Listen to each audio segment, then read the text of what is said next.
Alafu kwa nini unasapoti dhambi? Ina maana wewe hujui kutumia hizi dawa ni dhambi na zina madhara makubwa sana kwa maisha ya mwanamke. Na akiendelea kutumia hizi dawa inaweza kupelekea mwisho wa siku ashindwe kupata mimba. Hivi tabia utaacha lini mke wangu? Mbona kila nikitaka kutoka ndani ndio huo unaanzisha mada? Kwa nini usio unamaliza maneno yako yote tukiwa chumbani? Naomba dakika chache tu mume wangu na mazungumzo na wewe. Naomba ukajilinde. Afya yako ni muhimu sana kwenye maisha yetu. Na nimekupa hii moja kwa sababu najua huwezi kwenda raundi mbili.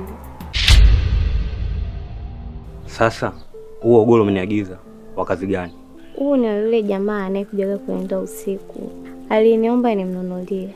Lakini hasa Kiduchu, lini nitapata nafasi ya kuwa na wewe? Unafanya nini na huyo mwanaume hapa? Alikuwa anauliza nje inatoka. Usinifanye mtoto mdogo. Nimesikia kila kitu mlichokuwa mnakiongea. Aya, ingia ndani.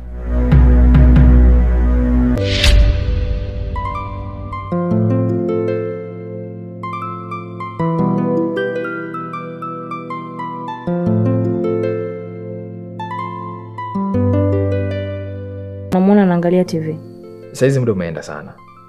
Na wewe ndo mtu wa kwanza kulalamika kwamba Kiduchu anachelewa kuamka na akiamka asubuhi anakuwa mvivu kazini. Sasa bora kalale na kapa anafanya nini?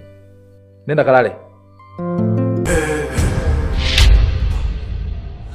Anaonea moyo wangu